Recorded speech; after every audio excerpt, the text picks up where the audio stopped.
Last week, we established that the Constitution is the supreme law of Zimbabwe, but a constitution without enforceable rights is just a piece of paper with nice words. Today, we move from the structure of the state to the substance of citizenship.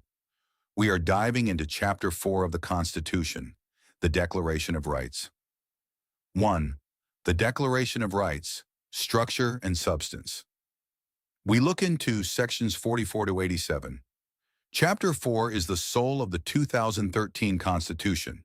It is what separates a constitutional democracy from a dictatorship. The Declaration of Rights sets out the fundamental rights and freedoms that every person in Zimbabwe is entitled to by virtue of being human. These rights are constitutional rights, meaning they are legally binding and enforceable. Key features to note: binding on everyone.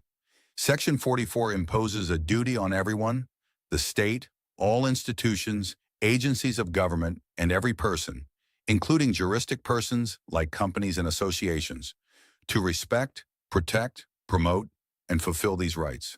This is crucial. It means a private company can violate your constitutional rights, not just the government. 2 categories of rights. The Declaration contains both. 1. Civil and political rights. Examples: right to life, Section 48, freedom from torture, Section 53, freedom of expression, Section 61, right to a fair trial, Section 50. 2. Economic, social, and cultural rights. These are subject to progressive realization. What does that mean? It means the state must take steps towards achieving them, but their implementation depends on the availability of resources. Examples: right to education, right to health, right to housing. Important nuance. The state is still required by law to take all necessary steps to ensure the enjoyment of these rights. They are not optional. 2. The national objectives. Guiding the nation, kindly hold up a copy of the Constitution. Before we get to the rights themselves, we must understand the national objectives in Chapter 2. Sections 3 and 8 are critical here. Section 3 sets out the founding values and principles upon which Zimbabwe is founded. These include the supremacy of the Constitution, the rule of law, human rights and freedoms, the inherent dignity of every person, and equality. They also include principles of good governance, a multi-party political system, free and fair elections, separation of powers, and devolution of government power. Section 8 elevates these objectives. It states that these national objectives shall guide the state in all its institutions. But here is the kicker. Section 46(1)(d) requires courts, when in the Declaration of Rights, to pay due regard to all the provisions of this Constitution, in particular the principles and objectives set out in Chapter 2. The legal effect. While you cannot sue the state solely on the basis that it violated a national objective, these objectives are semi-justiciable. They are not directly enforceable by themselves, but they act as a standard against which conduct is judged. For example, if the state implements a policy that does not reflect the national objective of gender balance, Section 17, that policy may fail the constitutionality test. They are an interpretive shield. 3.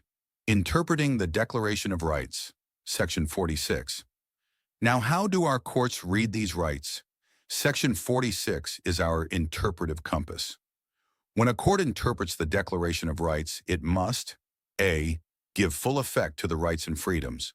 B. Promote the values and principles of a democratic society based on openness, justice, human dignity, equality, and freedom. Those values from Section 3. C. Take into account international law and treaties to which Zimbabwe is a party, for example, the African Charter on Human and People's Rights, ICCPR. D. Pay due regard to the national objectives, Chapter 2. E. May consider relevant foreign law, for example, South African or Indian case law. The systemic interpretation. Principle: the courts must read the Constitution as a single unified system. Rights are not isolated silos. They must be interpreted in light of each other. For example, in the landmark case of Mudzuru versus Minister of Justice, the Constitutional Court interpreted the right to marriage, Section 78, Within the context of the rights of the child, Section 81, and the duty to respect rights, Section 44, to declare child marriage unconstitutional. The court did not just look at the words of Section 78, it looked at the whole constitutional fabric. 4. Enforcement of fundamental rights, Section 85. Here is where theory meets practice. A right without a remedy is meaningless. Section 85 gives us the mechanism to enforce our rights. This is our access to justice. Who can approach the court? Section 85(1) provides a broad range of standing, locus standi. This is an actio popularis approach. It opens the courts to more than just the direct victim. 1. Any person acting in their own interests. 2. Any person acting on behalf of another person who cannot act for themselves, for example, a child or a person with a disability. 3. Any person acting as a member of, or in the interests of, a group or class of persons. 4. Any person acting in the public interest. This is powerful. It allows civil society organizations or concerned citizens to challenge unconstitutional laws, even if their personal rights are not violated. 5. Any association acting in the interests of its members. The dirty hands. Principle. Look at the students. A person's own wrongdoing does not bar them from approaching the court. The old case of Associated Newspapers versus Minister of State for Information popularized a restrictive dirty hands doctrine, but Section 85 overrides that. The Constitution says the fact that a person has contravened a law does not debar them from seeking relief. The remedy.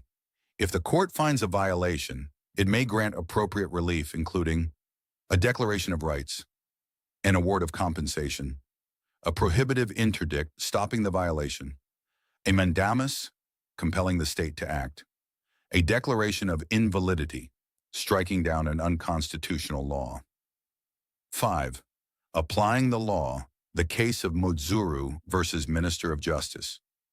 Let's put this all together with the case I mentioned earlier, Mudzuru and Anor versus Minister of Justice, Legal and Parliamentary Affairs, CC 79/14. Facts: the applicants challenged Section 22(1) of the Marriage Act, which allowed girls as young as 16 to marry with parental consent. The legal victory: the Constitutional Court, applying Section 85, held that 1. Section 81, Rights of the Child, protects children from harmful practices. 2. Section 44 imposes a duty on the state to protect rights. 3. Reading these together with Section 78, marriage, the court declared that child marriage was unconstitutional. Why this case is monumental? 1. Broad standing. The applicants were acting in the public interest. 2. Systemic interpretation. The court did not just read Section 78, it read it with Sections 44 and 81. 3. The obligation. The court stated, like a shepherd who cannot escape liability for a lost sheep by claiming ignorance of what happened to it, the state is expected to know what is happening to fundamental rights and freedoms. It is under an obligation to account for any infringement of a fundamental right, even by a private person. Discussion point for students. If Section 85 allows any person to approach the court in the public interest, why do you think we don't see more litigation challenging every bad policy? Think about resources, access, and the cost of legal representation. End of lecture. Next week, Political Rights and Limitation of Rights. Required reading. Constitution of Zimbabwe, 2013. Sections 44 to 87, Sections 3, 8, 17. The Full Judgment of Mudzuru and Anor versus Minister of Justice, 2015. Tutorial. Question: draft a hypothetical section. 85 application for a citizen challenging a new law that bans peaceful protests in Harare. State which right is violated, who can bring the application, and what remedy you would seek.